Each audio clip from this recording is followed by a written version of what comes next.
Sekarang aku Ya, pikir aku nyerocos pulang, gini nih. aku pulang Ya udah aku juga baik-baik nggak aja. mau ya, aku juga nggak mau ya ada masalah. Tapi besok-besok jangan kayak gitu dong. Kalau mau nyenengin orang, gue juga bisa ngegas. Kalau mau nyenengin orang, jangan. Udah aku pulang lah, udahlah.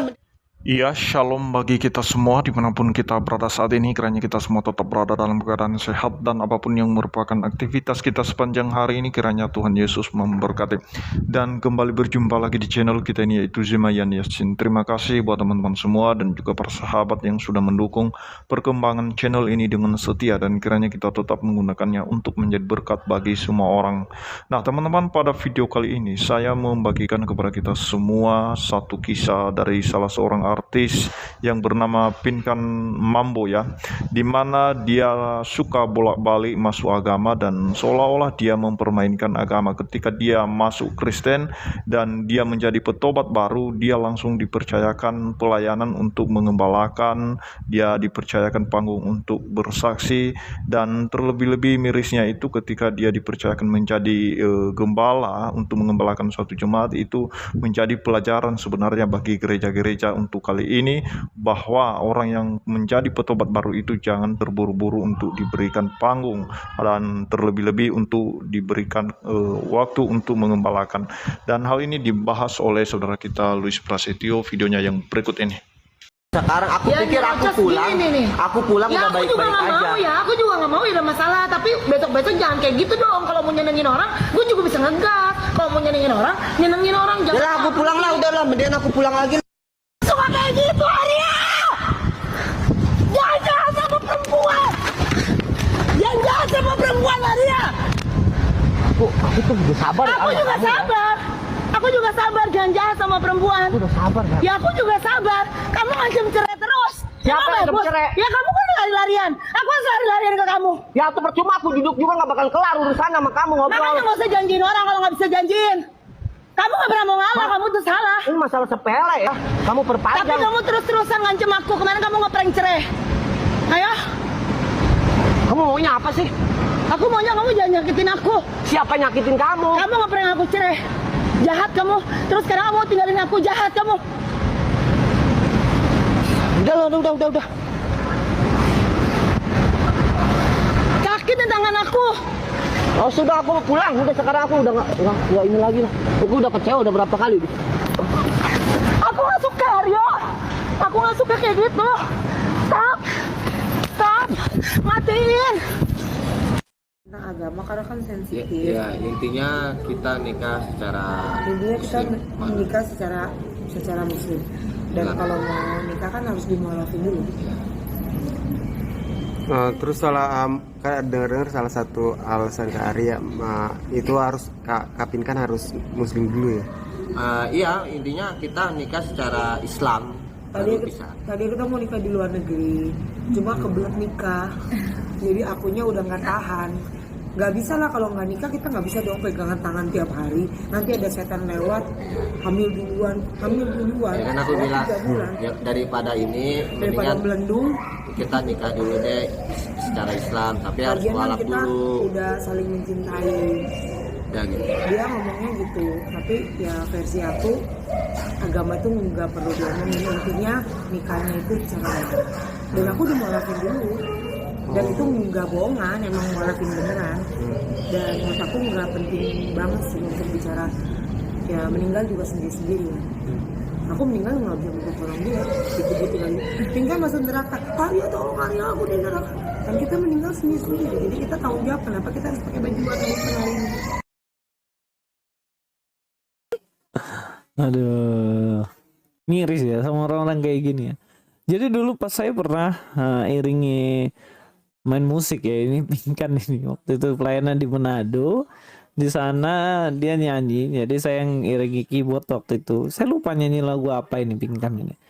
Nah waktu itu saya kaget, loh kenapa kok orang ini nyanyi lagu rohani, terus kok di gereja? Dengar-dengar katanya dia masuk Kristen.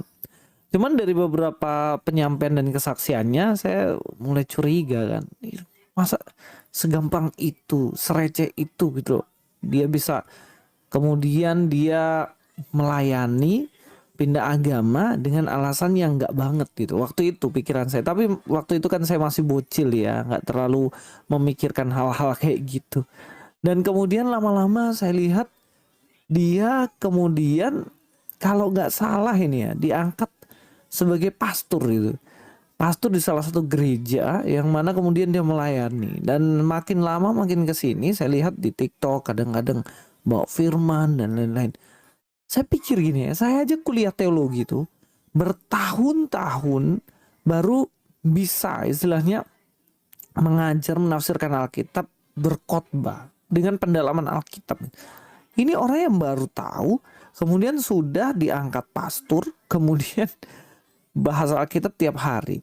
Dan kalau nggak salah waktu itu muncul di salah satu TV dengan dandanan dan lain-lain selayaknya artis lah ya. Selayaknya artis ya wajar. Bagi seorang artis itu wajar menurut saya. Tapi bagi seorang pastor gitu kayak nggak cocok gitu. Dan ada beberapa statement cetukan dan lain-lain yang aneh gitu. Dan waktu itu benar-benar mengganggu saya. Kok bisa orang yang seperti ini kemudian diangkat untuk menjadi seorang pastor, gembala? Kan agak aneh gitu yang ngangkat ini. Dan sebenarnya ini harus menjadi koreksian bagi gereja-gereja juga. Saya nggak pernah setuju dengan gereja-gereja yang mana orang yang baru pindah agama dan kemudian sudah dikasih kepercayaan untuk menjadi seorang pemimpin, leader dalam gereja. Nggak bisa, dia harus belajar dulu baik-baik. Dan kemudian kalau kita lihat ya, bahkan dalam Alkitab kan dikatakan untuk menjadi seorang pemimpin rohani, janganlah orang yang baru percaya. Justru itu akan menjadi batu sandungan. Ini bagus menjadi koreksian bagi gereja-gereja. Supaya orang model begini yang mempermainkan imannya hanya untuk sesuatu yang receh, itu nggak dikasih kesempatan. Mereka yang bertahun-tahun belajar Alkitab, justru mereka lah yang sebenarnya bagus untuk jadi leader. Bukan mereka yang ujuk-ujuk gitu loh. Itu jelas nggak bagus. Terutama untuk alasan-alasan yang receh. Ini pun dia berpindah dari agama sebelumnya masuk ke Kristen, kemudian balik lagi ke agamanya dengan alasan-alasan yang nggak penting menurut saya. Kenapa saya katakan nggak penting? Sekarang aja ya, kalau kita lihat dari videonya, di mana dia mengatakan saya pindah agama karena saya sudah kebelet menikah. Kan nggak lucu kalau belendung duluan, hamil duluan kan, hamil duluan, setelah 3 bulan kata dia nyanyi begitu. Jadi hanya sebatas itu dalam pernikahan konsepnya supaya tidak hamil duluan di luar pernikahan. Loh, ini konsep pernikahan yang di dalam iman Kristen jelas ini sudah sesuatu kekeliruan, sesuatu kesalahan. Dalam pernikahan, menikah itu bukan hanya sekedar karena kita ingin melakukan hubungan, bukan sekedar karena takut nanti hamil duluan. Loh, tidak seperti itu. Pernikahan itu adalah instansi, institusi, dia adalah sebuah lembaga yang mana tertua yang langsung didirikan oleh Allah. Tertua. Sebelum ada yang lain-lain, sudah ada pernikahan ini. Buktinya di Taman Eden, Tuhan sudah langsung menikahkan Adam dan Hawa. Jadi kalau kita lihat tertua begitu loh. Kenapa? Karena Tuhan memiliki tujuan yang mulia di balik pernikahan yang ada. Pernikahan itu kan seseorang yang berbeda jenis, mereka memiliki kasih cinta satu dengan yang lainnya. Dan bahkan pernikahan digambarkan sebagai hubungan antara Yesus Kristus dengan umatnya. Jadi seorang suami istri yang saling mengasihi itu sebagai gambaran untuk menjelaskan kepada orang inilah hubungannya Allah dengan manusia yang dikasihi. Sehingga pernikahan itu sebenarnya tujuan utamanya adalah untuk kemuliaan dan kebesaran nama Tuhan. Ini yang paling penting yang kita harus ketahui. Sehingga bukan hal-hal semacam begini kemudian dijadikan landasan karena takut ini, karena takut itu makanya saya menikah dan saya tinggalkan iman saya yang lama. Ya saya rasa hal-hal kayak gini sebagai orang yang dewasa, ya tentunya kita nggak boleh lah. Ikut Kristus juga sebenarnya sama ya. Banyak sekali case di mana seseorang itu kemudian ingin menikah dengan cewek Kristen, kemudian dia mau menikah di gereja dengan cewek Kristen.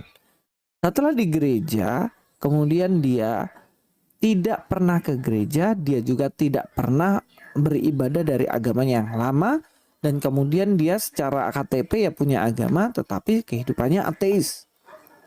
Ya enggak juga gitu loh. Yesus kan pernah mengatakan ya, barang siapa mengasihi ini lebih daripadaku, ia tidak layak bagiku. Jika motivasimu mengikut Yesus hanya karena ingin sesuatu dalam arti untuk diri sendiri, egosentrisnya sendiri, ya nggak layak. Seseorang yang mengikut Kristus, yang layak adalah bagi mereka yang benar-benar percaya kepada Kristus, ingin itunya. Banyak kan sekarang orang mau ikut Kristus karena pengen kaya, ikut Kristus karena pengen lepas dari utang, ikut Kristus karena pengen sembuh dari sakit penyakitnya. Loh, itu nggak salah, tetapi kurang tepat. Sudah layakkah kita mengikut Kristus karena ingin diri kita ini yang diutamakan? Bukan. Ikut Yesus karena memang benar-benar percaya pada Yesus. Saya kasih tahu satu rahasia umum nih sebenarnya. Seseorang yang ikut Kristus bukan karena benar-benar ikut Kristus, pasti dia tinggalkan imannya. Pasti dia tinggalkan imannya. Jadi, marilah kita bertumbuh ke arah Kristus, ke arah yang benar. Bukan ke arah sesuatu yang sebenarnya tujuannya adalah diri kita sendiri. Oke, mungkin itu saja dari saya, Luis Budi Prasetyo sini. God. Nah, jadi itu dia videonya teman-teman, dan kiranya hal ini menjadi pelajaran bagi gereja-gereja kalau ada petobat baru yang baru masuk Kristen itu harus diajar dulu ya, harus dikasih pemahaman baik-baik, jangan langsung dikasih panggung ya, apalagi untuk menjadi seorang gembala. Harus menjalani proses, kalau perlu harus sekolah teologi dulu baru bisa mengembalakan. Menurut saya seperti itu, supaya jangan sampai nanti dia terseret dalam dosanya sendiri, sehingga seperti kasus artis Pinkan Ambo ini, pada akhirnya dia mualaf lagi karena keinginan dan hawa nafsu yang tidak bisa terhindar dan tidak bisa dikontrol lagi atau tidak bisa dikuasai lagi oleh dia. Dan biarlah kiranya kita tetap menjaga iman kita, tetap kuat mengikut Tuhan Yesus ya. Terima kasih, Tuhan Yesus memberkati kita semua. Shalom.